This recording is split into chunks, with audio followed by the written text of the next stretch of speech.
Bob Vetter, Unveiling Indigenous Healing Secrets. Dive into Bob Vetter's world of Indigenous healing in this enlightening chat. Discover how a meeting with the last Comanche medicine man set him on a global journey to study non-Western healing practices. Explore how crisis catalyzes, that's a tongue twister, transformation, his experiences in Mesoamerica, and his current work as a healer. Welcome to the Wellness Driven Life Show, where you're about to go on a wellness driven ride.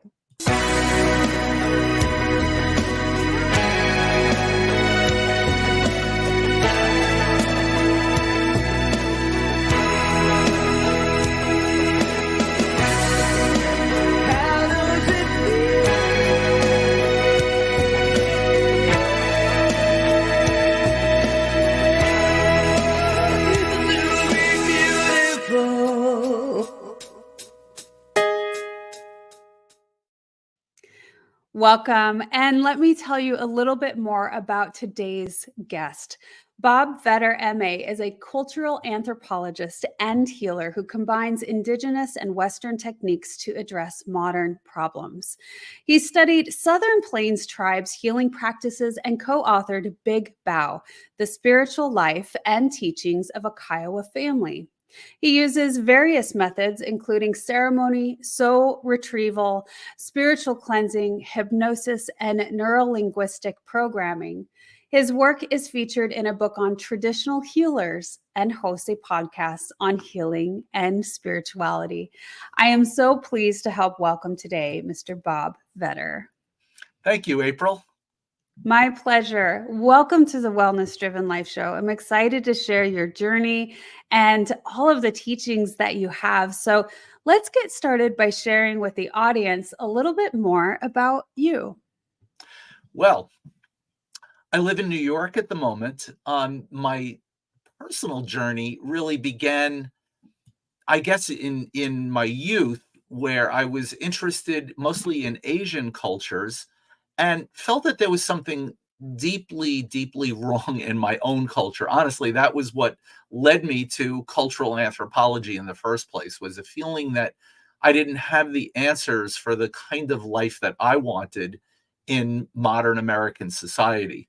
So I began with an interest in Asian cultures, which eventually, through a curious twist of fate, brought me to Oklahoma, which was the home of what were originally 67 different tribes. Now it's the home of 37 federally recognized tribes of Native Americans.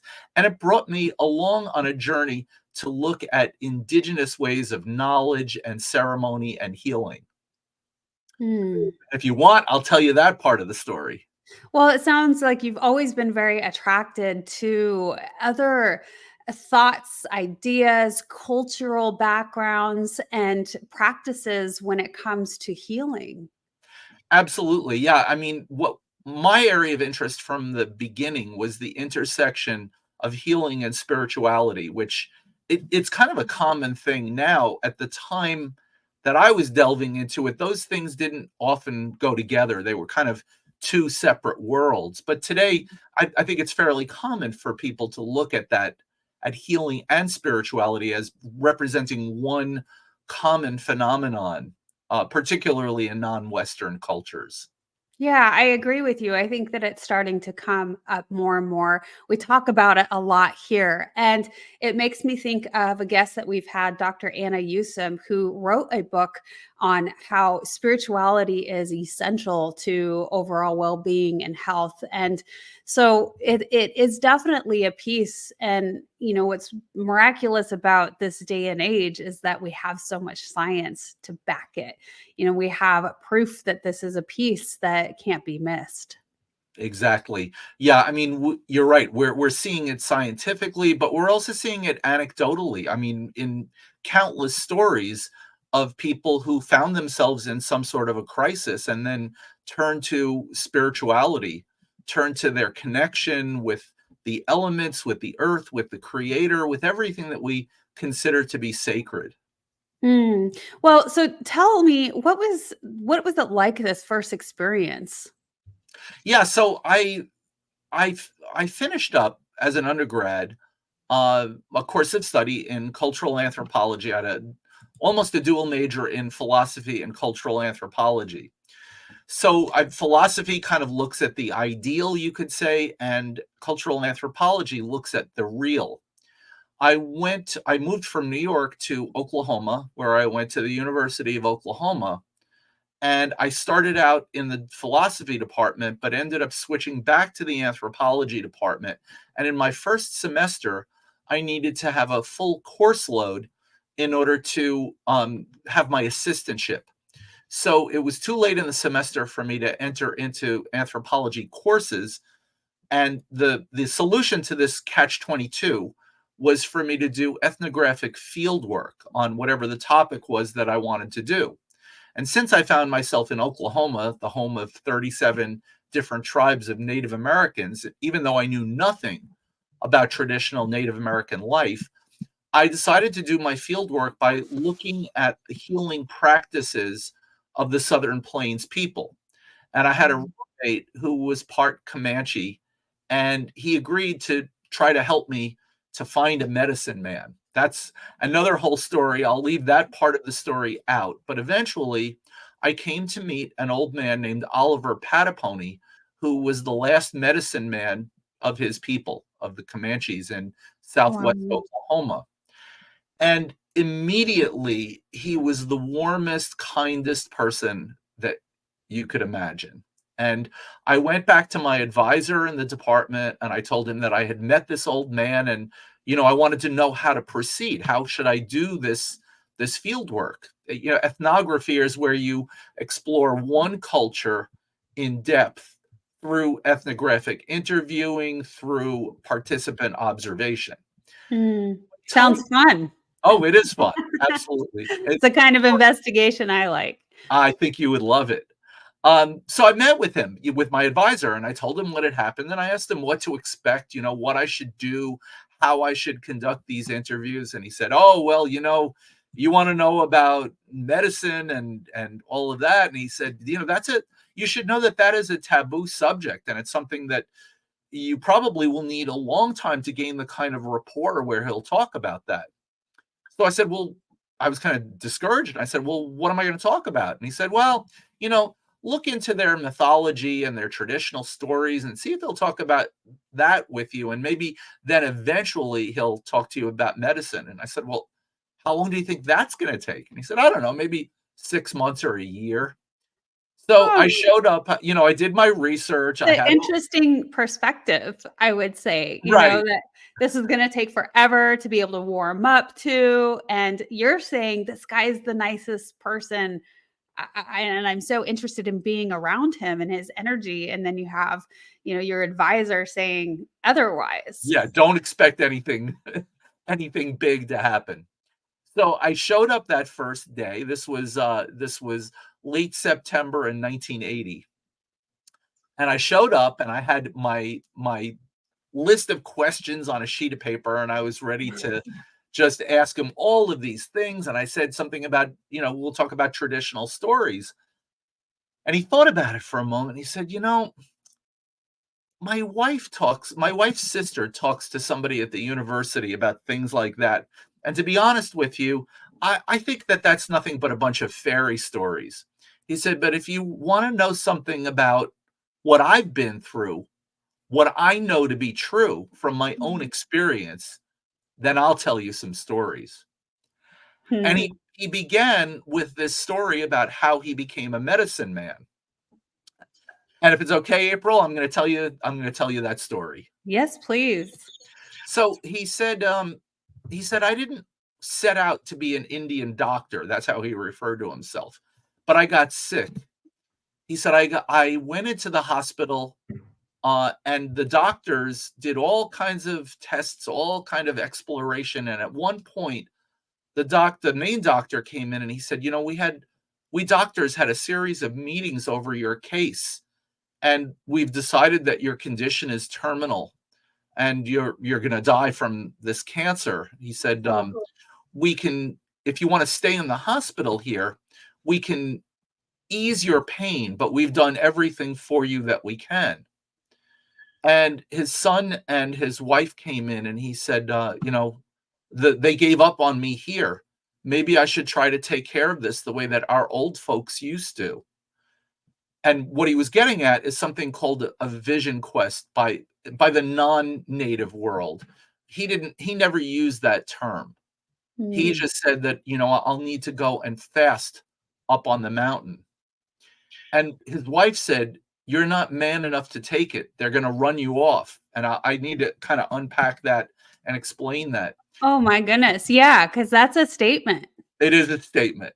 So the Comanches have this belief that when you go to one of these places that I'll call a place of power, that there are spirits that live there that inhabit these places. And you're praying for something, and they may or they may not give it to you, but they're going to test you before you get anything. And Mm. the test will usually involve some sort of fear, something that induces fear, because they want to know how really committed you are to this. I'm To already envisioning a bear and like something that induces fear, right? And if you're up and on top of a mountain, and what are the things that can really start inducing fear? So my mind goes into the physical aspects that we have. There's the starvation, the fear of death, running into contact with animals that could kill you and will kill you if prompted, and hungry enough, right? And maybe even some spiritual turmoil. If there's beings up there, it's more heavily energetically there, then that's another form of fear.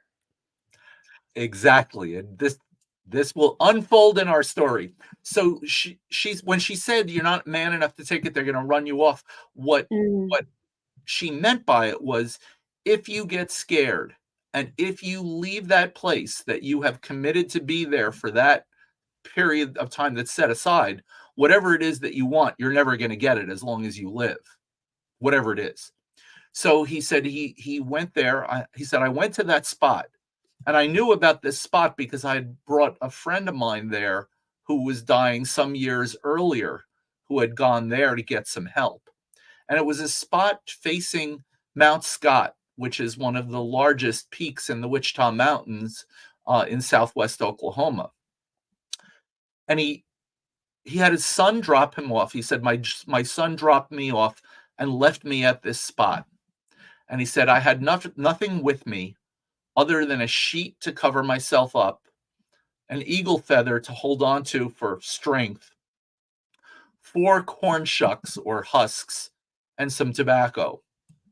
And he said, I went to that spot and I spent the entire day, spent the night. I asked him, did you sleep? And he said, no, I was way too scared to sleep. So 4 times he rolled a prayer smoke in the corn husk. And their belief is that tobacco is something sacred, something that brings our prayers up to the Creator.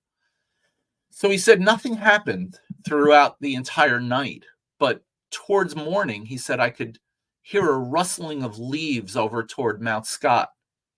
And when I looked up, he said, I could see a flickering light from off in the distance. And as it got closer and closer, I could make out the form. It looked like a human form of something that was breathing fire, so that when it exhaled, I would see the fire come out of its mouth. And he referred to this as the visitor. And he said it started getting closer and closer and closer to me, until finally he said that visitor was right in front of me. And he said, I was like, if you take a fish and pull a fish out on dry land, the fish flops around helpless. And he said, I was that way. I couldn't move. I couldn't talk. I couldn't breathe. I couldn't do anything. And he said, the visitor shot me with the fire, and that was it. everything stopped and came to a standstill until finally that visitor spoke to me in my Comanche language. And the visitor asked, "What are you doing here, son?" And I told him I'm sick. And the visitor said, "There's nothing the matter with you. You're going to be all right." He said, "But they sent me to take care of somebody who's real bad off." And with that, the visitor began to take off and leave. But he said he turned around one last time and he said, "Son, did you know that this whole world that we live in, this whole world stops for just a little while at that time right before morning? And that's the time when things like me can enter into this world." And with that, the visitor took off to the west. And he never saw the visitor again. But the first thing that happened was his son came to get him later, and his son ran up to him and he said, "Dad, how did you make it through the night last night? It was so cold." And he said, "Where I was at, it was like springtime." And when he got down from that little rise that he was on, there was a hard frost on the ground everywhere else except for that spot. Well, he never had the cancer again. And in fact, never went back to the doctors again after that. Wow. But he was walking down the road one day. He lived outside of a little town called Apache, Oklahoma. And one day he was walking in that little town, and an old Comanche woman who was a medicine woman came up to him and she said, "What happened to you?" And he said, "Nothing." And she said, "No, no, no. There's something different about you. I can see something happened to you." And he didn't really want to talk to about it for whatever reason, but she pushed him again and she said, "I can tell that something's changed about you." And finally, he told her the whole story that I told you. And she said, "Well, you're good for something right now. And you might not know what it is at this moment, but you're going to find out very soon exactly what it is that you're good for." And he said, I started to think back to some of the things that I saw when I was a boy. Now, he was born in the late 1800s, approximately in 1895. Now, they didn't really keep records, so we really don't know when he was born exactly, but he was born in the late 1800s. And he was remembering back to the doctoring methods of the old men that he saw when he was a little boy. And he would watch these men a lot of times use fire. They would sometimes walk across coals, they would sometimes pick up coals from the fire, and they would do these practices where a number of them would sit together and they would perform these feats. They would do things that appeared to be impossible. And in looking back on it, I think it was a way of changing the beliefs of the people who were there, that if this medicine person could do something like this, maybe it's possible that they could affect healing for me if I'm a patient. So he thought about all of these things that he saw these old men do. And in the meantime, word got out in his local community about what he had been through, and people started to show up at his house to ask if he could doctor them. Mhm. And he realized that since fire was what had healed him and transformed him, he said, "I came to understand that fire, that sickness itself is like a fire, and you've got to fight fire with fire." And Hmm. so his doctoring method was to build a fire, and when there was a red hot coal in it, to pick up the coal out of the fire and put it in his mouth. And that would activate his healing potential. So that Wow. he said that when he was with a patient, he said the patient would become like wet cement. That was the metaphor that he used. That when cement is wet, you can move it to the way that it's supposed to be. And then when it dries, it'll stay in the form that you want it in. And he said, that's the way somebody's flesh would become in my hands. I could move them back to the way that they were supposed to be through this doctoring. And it was this fire that reactivated the same power that had healed me. So that story I came to think of as a metaphor for my entire life, that what brings us to crisis is what also, if we survive that crisis, what gives us the ability to be of guidance and help and assistance to someone else in their suffering. That story, Mm. the central sense of understanding, I guess, that I've looked to ever since then, that made me want to look at what do other cultures think about this? How do other cultures have similar beliefs, similar practices, and similar ways of working with other people to alleviate human suffering?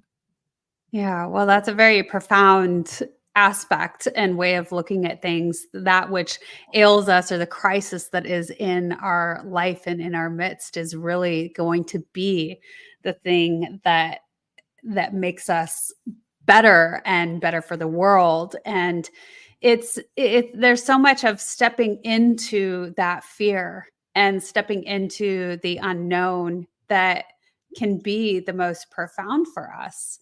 And so, Bob, this has certainly shifted you into being going in a totally different direction in your life. And how did you feel? I know that you talked about how you applied this, the way that you viewed life, but this story in particular, when you first heard it, how did it make you feel? Well, I can't say that I took it as a universal when I first heard it. I thought it was an incredible story. I thought it was an incredible life that this old man had taken. And I should also tell you that later on, he adopted me as a grandson, which is a not uncommon practice among Native people in Oklahoma, in particular, that they'll take somebody and make them a family member, even though there's obviously no blood relation. And in a way, that became part of my own healing, I think, because of Mm, the wounds that I had. sure. But so to answer your question, at first, I thought of it simply as an amazing story. I thought this is just incredible. Um, it was only over time when I looked at patterns of Mm, healing and ceremony and spiritual principles in other societies that I said, "Oh my goodness, there's something universal in this. There's something that is obviously particular to his life and his culture, but on another level, it tells a story about how we as human beings are. What is it that leads us yeah. to be interested in healing, in spirituality in the first place?" And very often it's a crisis. I can Yeah, tell it's because we need it. we need it, absolutely, Yeah. and one after another was an inspirational story in these incredible elders that I was so privileged to meet and spend time with and become a part of their families.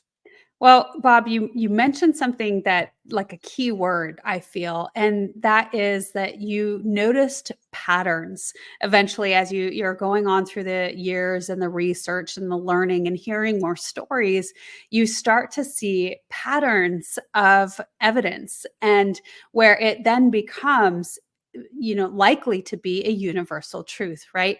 And the reason that I bring that up is because it seems to me like reflecting on the patterns throughout your life, on the lessons learned and the knowledge that is now gained can be such a essential piece to our growth and expansion. And I recall that when I started seeing patterns throughout my own life, and when I have an autoimmune disease, so when I had flare-ups throughout life, when I was sick, when I wasn't, and why and what was going on in my life during the time. So patterns are this really key element to really understanding and learning. I absolutely agree.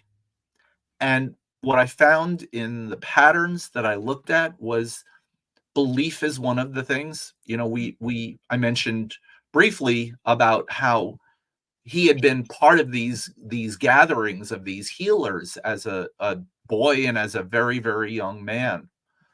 And I mentioned that I thought one of the purposes of that was to expand a person's belief, the observer, to know that something a change is possible, that healing is possible. And I should also say that healing is not always the same as curing, that there can be a distinction. A person can be healed and not cured. A person can be cured and not healed. So curing has to do with a particular condition that may or may not change, whereas healing is coming to wholeness in the midst of these challenges. Mm. So belief was one of the things that I found.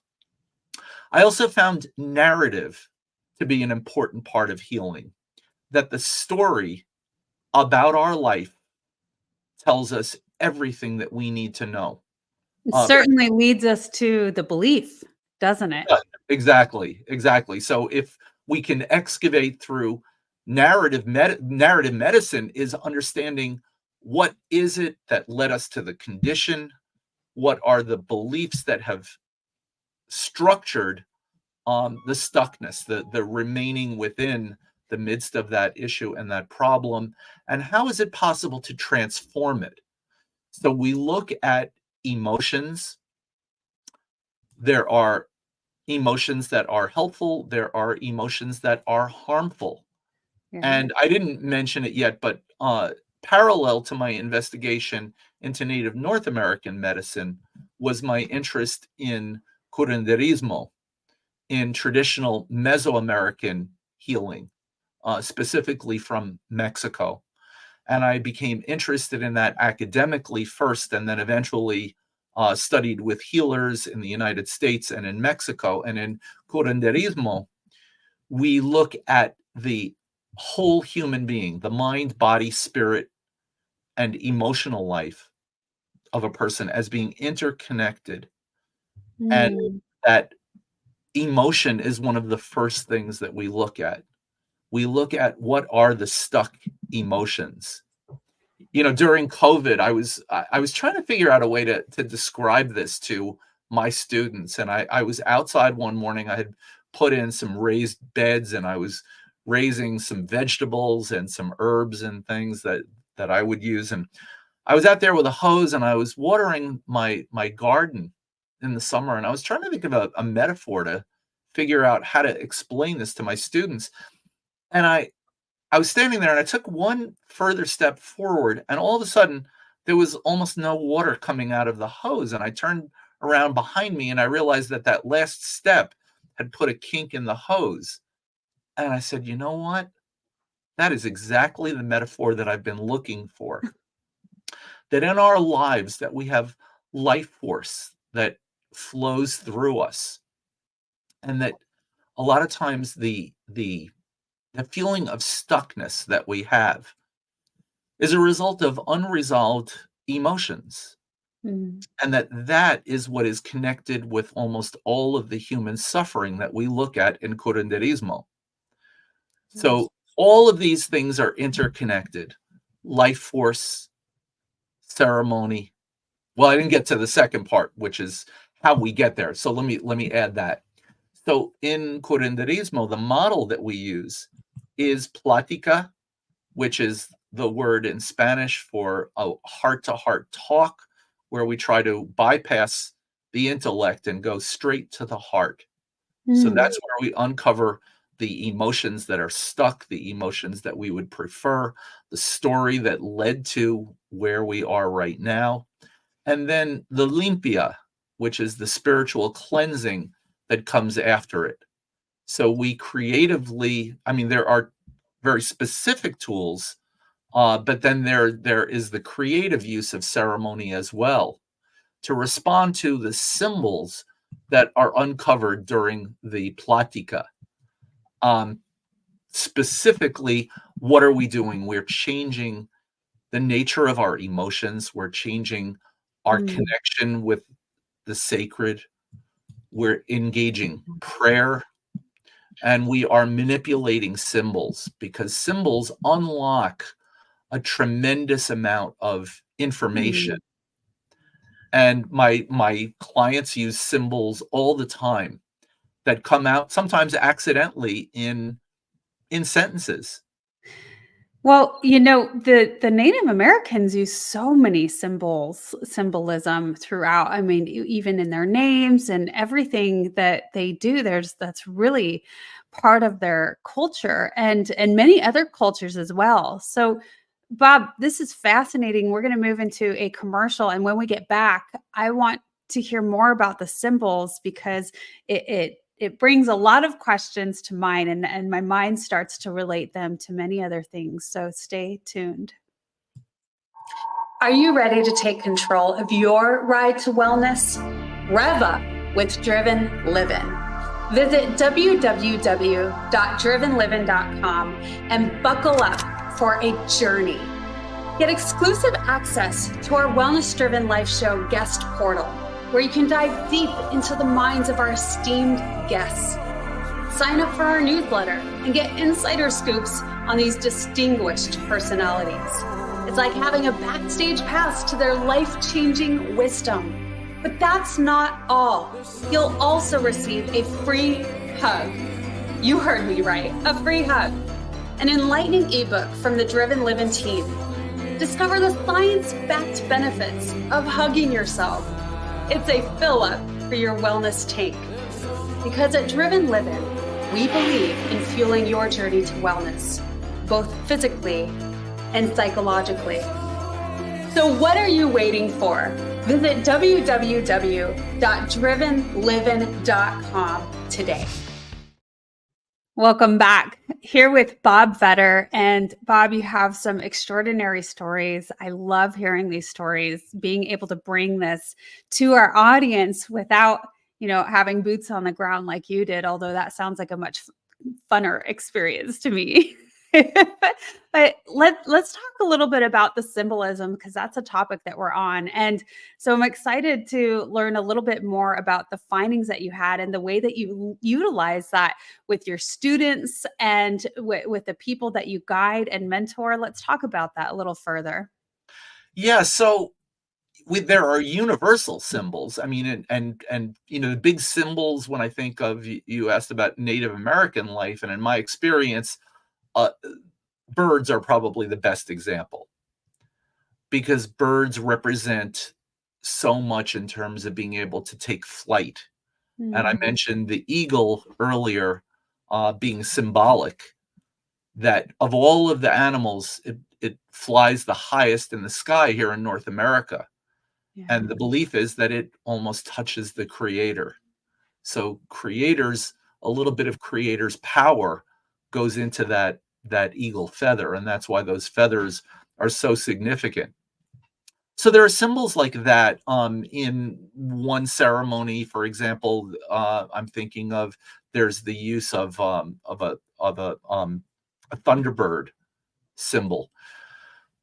But in my work with people, very often a symbol will emerge, or I'll ask them to consider a symbol. And one of the things that I often have somebody do is to create an altar, a personal altar, where we can take the symbol that represents that person in his or her journey and place it on each of the four directions at different times, in order to engage the qualities of that direction. And different people give different attributions to the directions, the animals or the colors. But in the particular way that I've learned, the particular Mesoamerican way, there are four guardians, one at each of the directions, and each one can help us in some different aspect of that journey. So I'll ask somebody to, through this conversation, we'll come up with a central symbol that to that person represents him or her and the journey that they're on. And then we'll place it at each of these different positions and use that guardian as a lens of understanding of how to come through it, whatever the suffering is, the insight, the teachings, whatever it is that needs to be done. I So love that. Your wording as a lens to get through and seeing a perspective maybe through that symbol, a different type of perspective that we otherwise may not have thought of. And Bob, tell me, is this similar to when we talk about the four directions? Is that something that's very similar to Eastern cultures and traditions? Well, the Tibetans invoke four directions, and the mandalas that are used in Hinduism and Buddhism are square, and they do address the four directions. But we find the four directions as important all over. And why is that? That's because Mm, we don't think of it so much in our society because we are largely time driven, mm, whereas indigenous cultures are much more place driven. And that's why in healing, we also use sacred places. I mentioned the vision quest, but there's also pilgrimage. There's also going to sacred sites as a group in order to find this healing power. I wanted to add one other thing about symbols, if you don't mind. You had asked me about symbols, and I didn't want this to be too abstract. So I wanted to tell you about one central symbol that we use in the altar, and that's in the direction of the east. We address Quetzalcoatl, and he is called the feathered serpent. And I love the symbolism of this, and I think you might like it too. And what that's it's used in medical symbols is the serpent, and then there's the wings.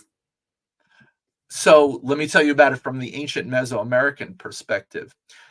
The reason that the feathered serpent is such a powerful symbol is because as human beings, what do? We start out crawling on the ground as a baby. And so the symbol of the snake is the lowliest creature in the sense that it hugs its belly on the ground. Mm. It transforms into a bird. And what that represents in our life is the fact that, and here's the central metaphor, that the difficulties, the hardships, the traumas, all of the things in our life that are incredibly difficult for us, we could think of each one as providing us with a feather. And when we gain enough of those feathers, we're able to take flight.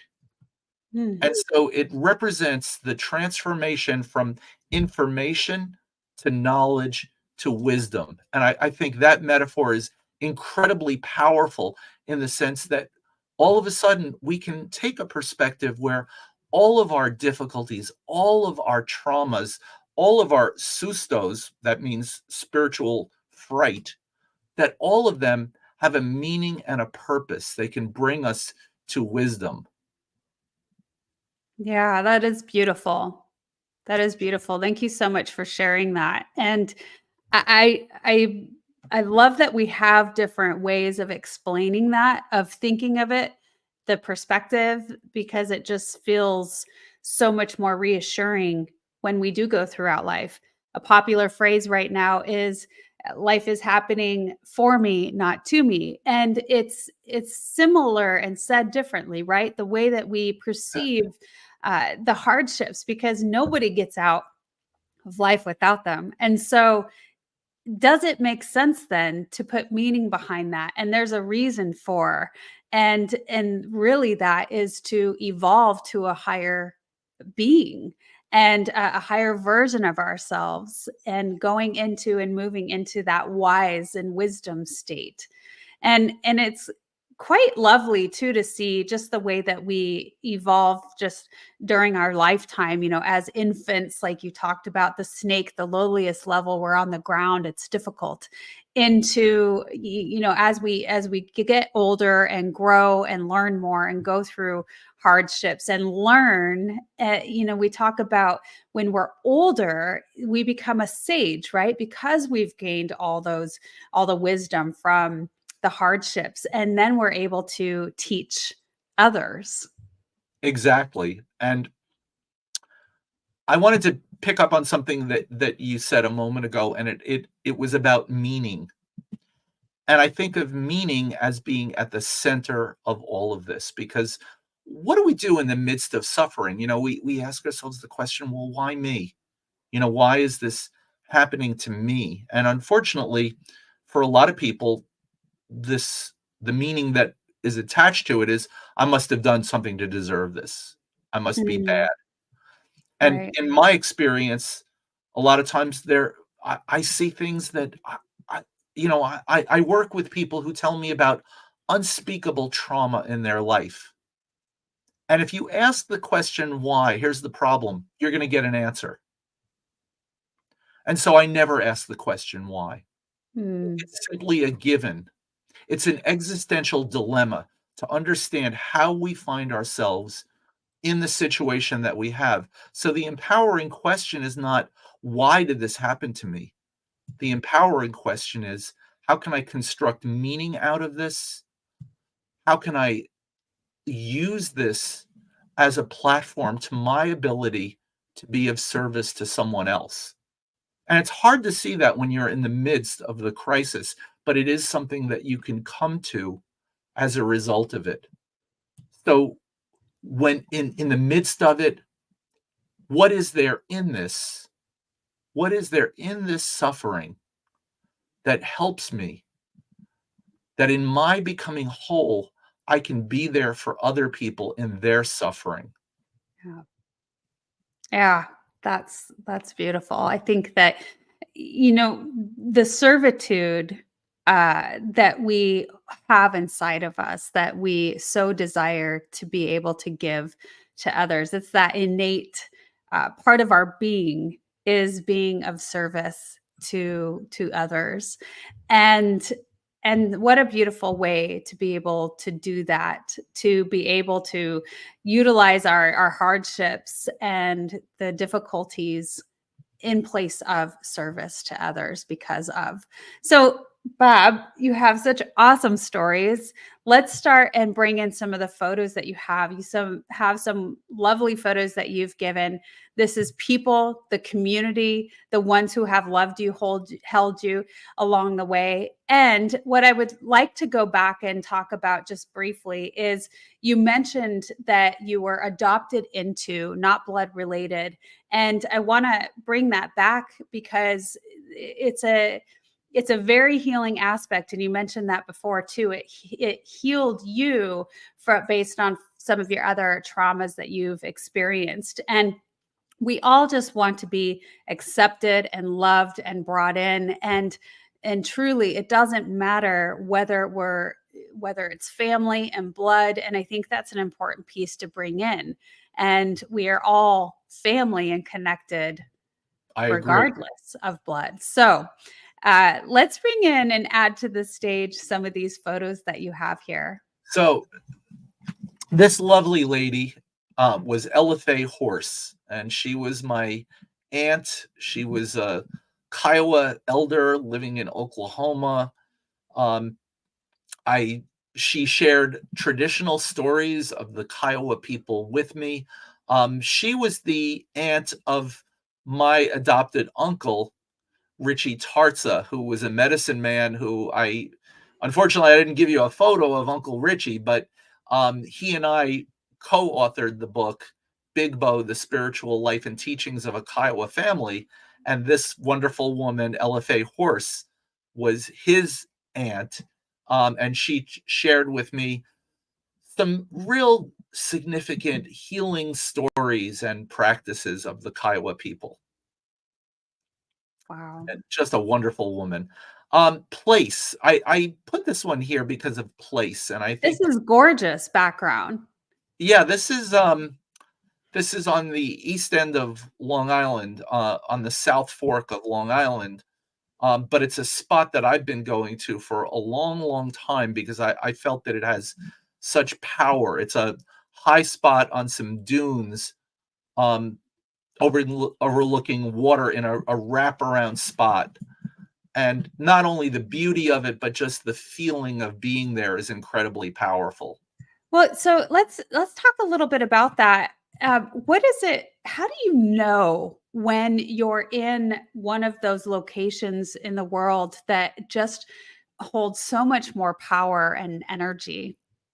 Yeah, so That's a good question. The Kiowas have a word, "daw daw," that means spiritual power, and there are people who hold. I mean, we all have it, but there are people who hold more than others, and that's the medicine people. There are Mm. there are objects that hold more of it, that's medicine objects, and there are places that have more of it. So, I mean, one way to know is if the spot has been used traditionally by local people or indigenous people over the course of time. So, in the case of Oliver Patapony, that was the spot that he went to. There's also the feeling that you get when you're there. And what do you do in order to have that feeling? Well, you spend a little bit of quiet time. You introspect and you just sense the feeling that you get when you're there. And this is one of those spots. I don't know whether this spot had a history of use like I described. I just know that when I go there, that I feel Mm. something incredibly powerful.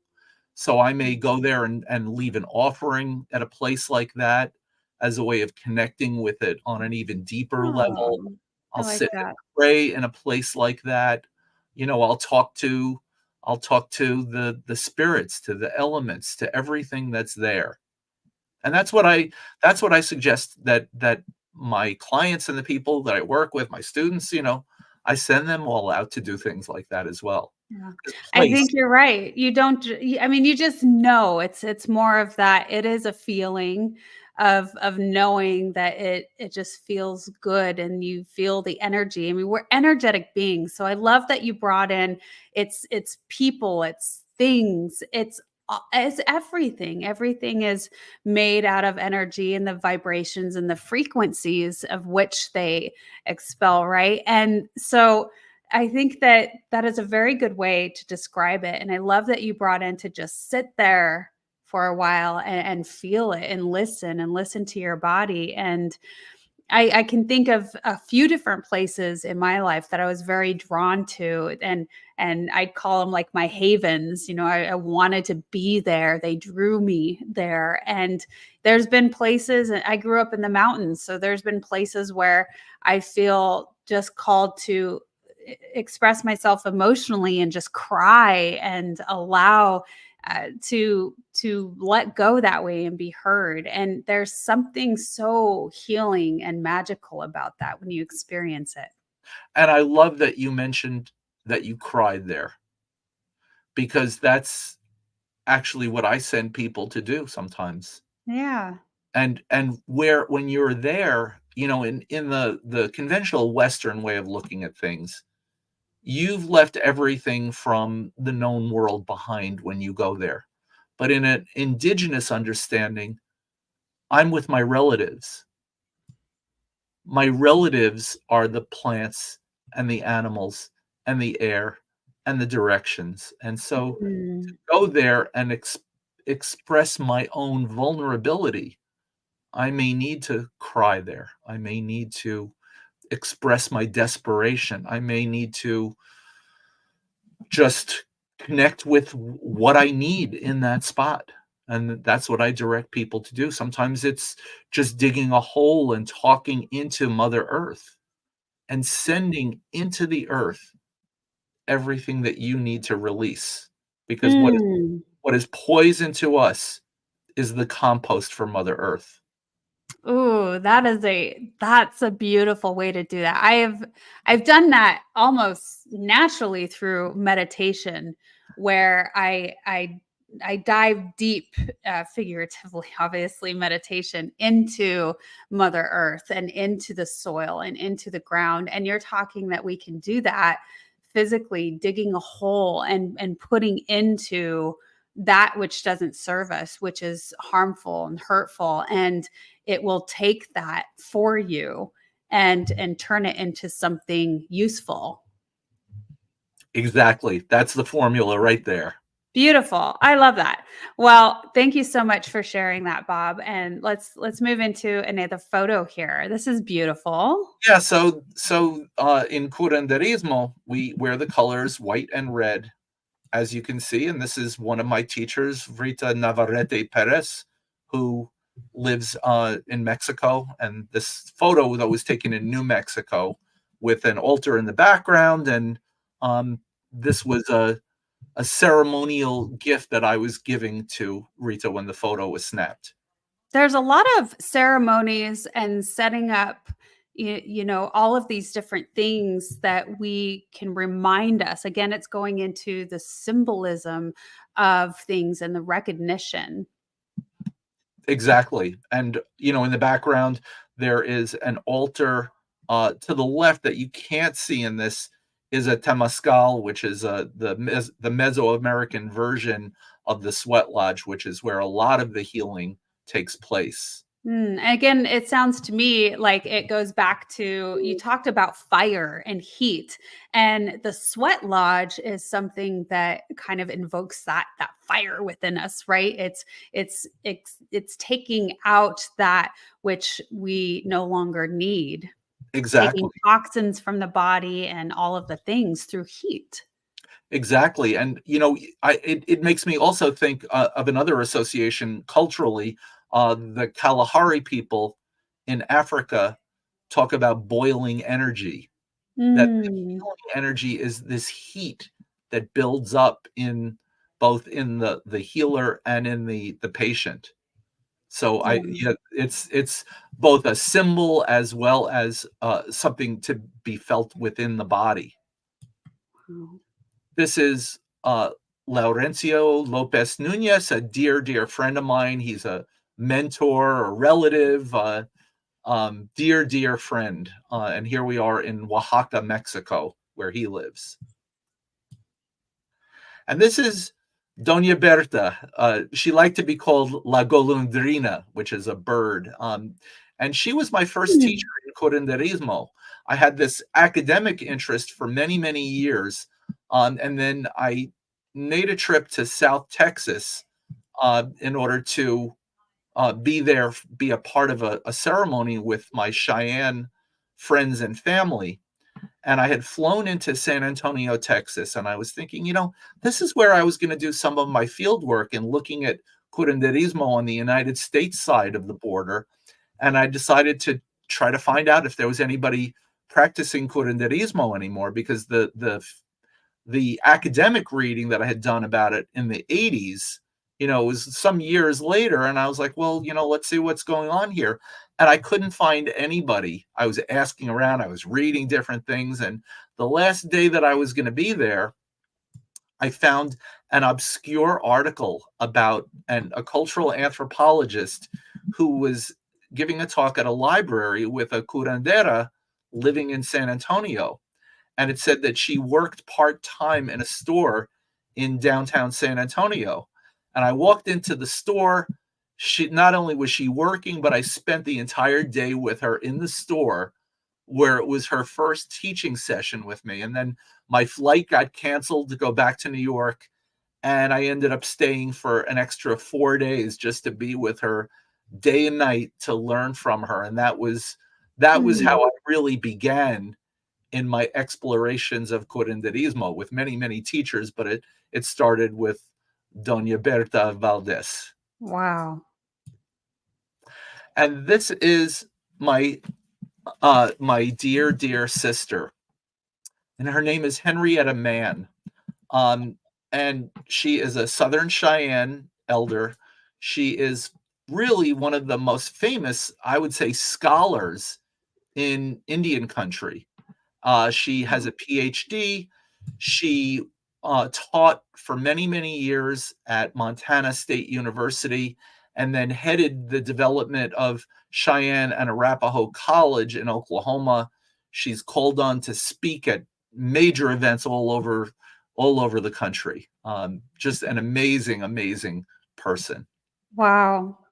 That's amazing.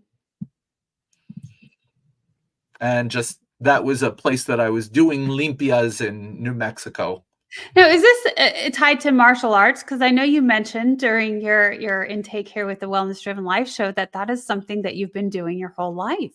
Yeah, well, yes and no. The reason that I say no is culturally, no. The arts that I've studied are Chinese and Filipino, and that kind of looks like a martial arts belt, but it's not. The purpose of the red is to protect two areas of vulnerability, which is the belly button and the forehead. But in Chinese martial arts, for example, there is the idea that a person who heals, or I should say, a person who harms when it's necessary, should also know how to heal. So for Yes. my own personal life, I've been interested in martial arts and in healing, but not necessarily in the same. Well, partially. I did study medical qigong, which is connected with martial arts, but culturally, my exploration of Mesoamerican healing is separate from the martial arts that I studied. But it certainly does tie in. Like you It does. said, Bob, when we talk about martial arts and all of the things, it's the, how do they say it? The warrior in the garden. So it is having both of those aspects where you're able to fight if need be and to do all of those things, but also, like you said, to heal, to be kind, to be humble, and all of those things really tie into and circulate into these different cultural values. And a warrior is to be a warrior in service. Yes. You know, Yes. we face our challenges as warriors, but we also act in service to others. Just a shot in New Mexico. I just love the architecture out there. I get to go there a lot. It is neat. I mean, we could definitely go deeper into the way that people lived and how they utilize the earth for their surroundings. I like to think of the way that we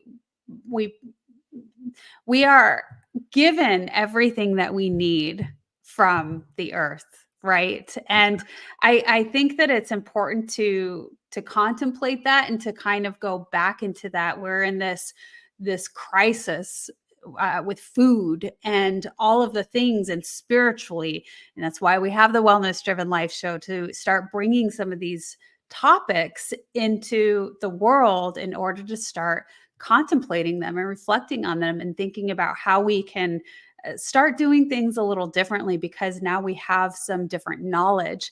But when we talk about how we've been living on this earth for ever, and that we've evolved into so many different ways and avenues, and doing things differently because there's more people and the technology and all of the things, but yet some of the things going back to those roots are key. And when we think about the earth and what we're given, and let's just take food for example, but we're given everything that we need. And instead of making all this processed things and recreating, which is a beautiful thing, a beautiful concept, right? We were giving these minds in order to create new, but at the same time, it's already there. Yeah, and I mean, in certainly indigenous understanding of food and our relationship with food is important as well. You know, to cut down on processed foods in our everyday life, but also to consider it something sacred.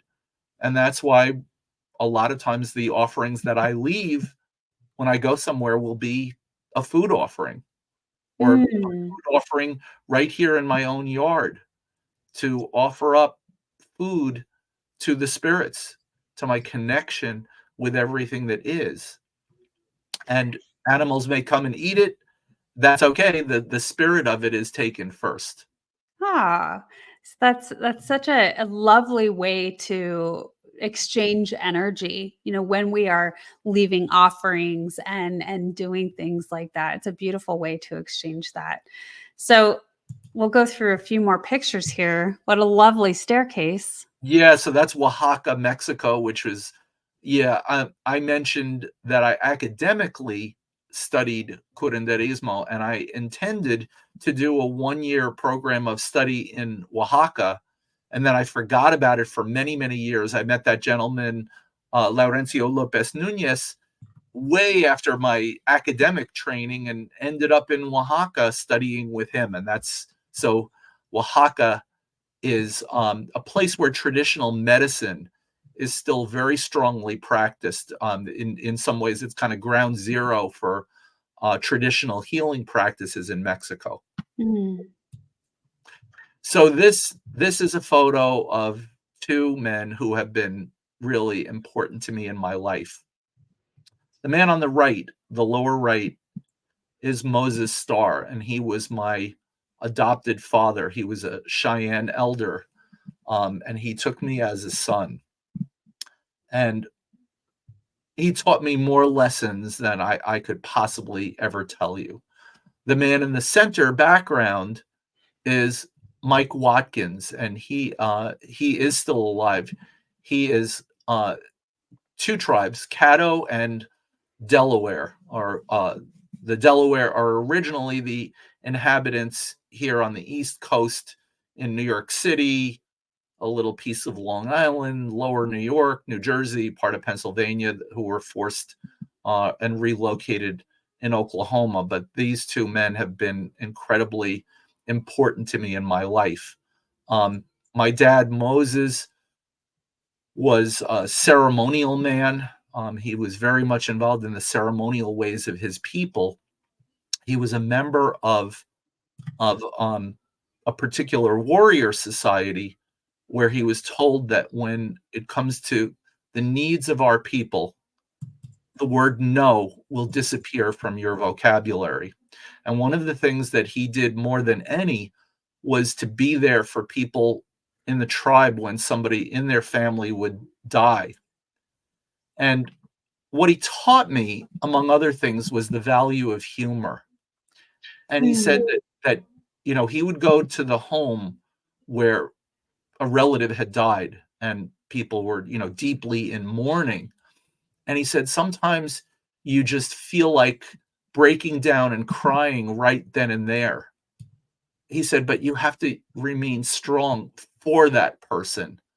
And he said, that's when, as hard as it may be, there are going to be times that you'll use humor to be able to help that person. And I really think of that as his medicine.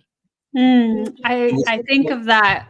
Well, I come from a background of law enforcement, and when you see so many horrible things, your first responders are thrown into the worst of the worst, military oftentimes, and being able to utilize humor in order to cope and get through that is very key. I would say to get through that. Otherwise, it becomes too heavy.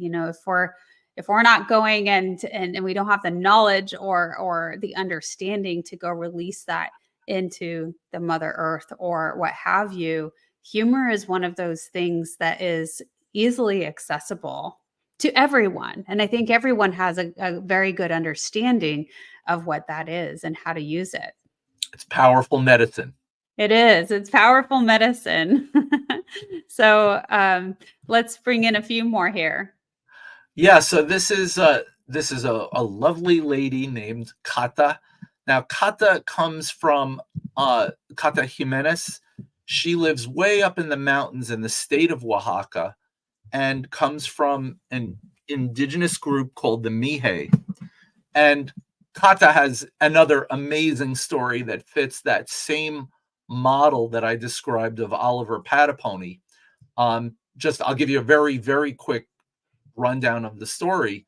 Was that she was born with certain marks on her shoulder, on her upper arm, that to their people mean that you are destined to be a healer. And Kata turned her back on that. As a young woman, she wanted nothing to do with it. And so she started getting sick and sicker and sicker and sicker and thought that she was near death.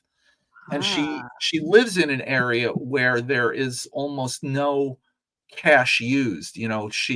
Whenever I visit her, the food that we eat is only things that are produced on her property. She lives in, every time I go there, I feel like I'm in a National Geographic magazine about some culture that's so isolated. So her parents somehow scraped up enough money, cash money, to get her to the hospital that was hours away.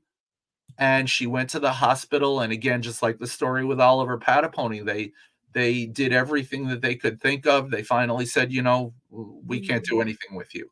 She went home and she met with an uncle, a distant uncle, who was a healer, who said, all of this is because you have turned your back on what you're supposed to do. And he sent her on this incredible journey. I don't have time to go into that story because I know we've been here for quite a while. But again, it's a story where when she came down from the mountain, she was healed, but she also accepted that role of being a curandera and of being a partera. So today she's a midwife for her community and a healer in her community. Well, it's certainly expressed where when we're not doing what we're meant to do in this world, life is very difficult. We have a lot of challenges because I believe it's our soul trying to correct the course, right? And show us that this is the way. And so it's really cool to hear those stories, I feel. Thank you so much. This is Doña Queta, who is another medicine woman in Oaxaca, Mexico, an incredible herbalist. I'm not an herbalist, but I have tremendous respect for people who dedicate their Mm, life to this connection, this deep spiritual connection with the plant world. yes. And that's Laurencio again, with us looking majestic with the red background. I was gonna say it's just a cool photo, man. I love that. Very cool photo. And this is the one that I really wanted you to see. That the older of the two boys on the left is Oliver Patapony, my Comanche grandpa, and this photo would have been somewhere around just after 1900, and you can see that wagon in the background. The cradle board that his mom is holding up is the baby carrier for that little infant, his brother John, on Mhm. the ground. Wow. That's incredible. And how did you come across this photo, Bob? I I stumbled upon it by accident only a few weeks ago, interestingly enough. Wow, because this is cool. I Yeah, mean, it's very rare to come across a photo this old and and this, to attribute it my to gosh, someone. Yeah, this traditional. yeah, so it's from the Western History Archives at the University of Oklahoma, Wow. and it was amazing to find. I mean, there's a lot of photos like this, but usually you don't know who it is, and Right. in this case, they knew who it was, which was amazing. Well, I'm so glad I asked. I felt really drawn to ask you that question because, I mean, somebody could think, well, of course, your grandfather gave it to you, or passed down the line, or what have you. But that's not the case. This is No, something that you found recently, as if this is the perfect timing to be able to show it to the world definitely, on this virtual platform. Very and I'm cool. grateful for that platform, April. Yes. Bob, it has been extraordinary to have you on the Wellness Driven Life Show. Thank you so much. You've really opened up a lot of new thoughts for so many people here that haven't explored this beautiful culture and these different ideas and different thoughts and different ways of being and connecting. And talking about when we get sick or our health is at ease or we're going through crisis in life, to really start thinking about it differently and the different perspectives and seeing the patterns that have been coming up into life and what's emerging for you, utilizing symbols as something that you can come into, use as that different lens and, to see a different perspective in things. So Bob, it's been incredible. I want to make sure everyone knows where to find you. You've had it here and we've had it displayed a few times throughout the show. www.bobvetter.com. Check out his website. And for those of you listening in, tuning in, as always, our guest on the show is left in the description below. So be sure to check out what Bob's doing. Definitely a sage, if I may say so, or maybe even a medicine man, if that has been passed down the line. And you certainly have been given the wisdom and the knowledge from many people, as you've shown on the screen through the photos, that you've been given that knowledge to be able to pass on to us and to others. So again, thank you so much for being our guest on the Wellness Driven Life Show. Thank you, April. If I can offer everybody something real, just momentarily, I was looking at something called susto.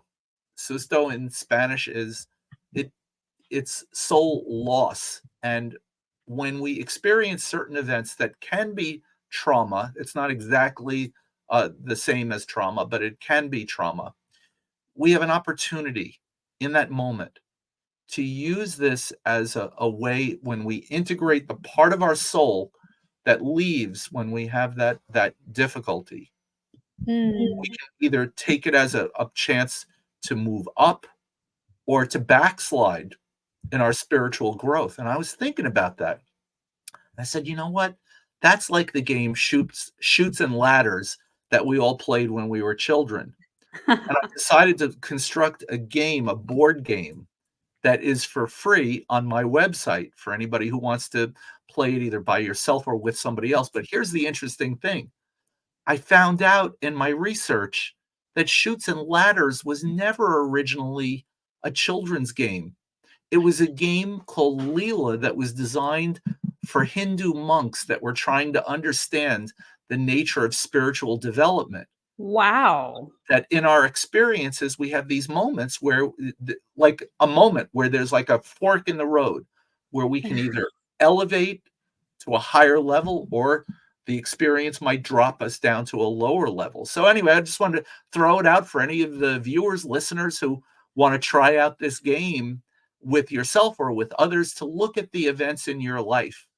Oh my gosh. Well, I know I'm going to, the way I that hope you you will. described this. Wow. That is, that's so cool. That's fascinating. I never would have thought of Chutes and Ladders that way, but you're absolutely right. It's, we all have been given the gift of choice, and, we have that choice in the fork in the road, whether it's going to elevate or drop back down. Chutes and Ladders, everyone. That is so cool. And what did you call it again, Bob?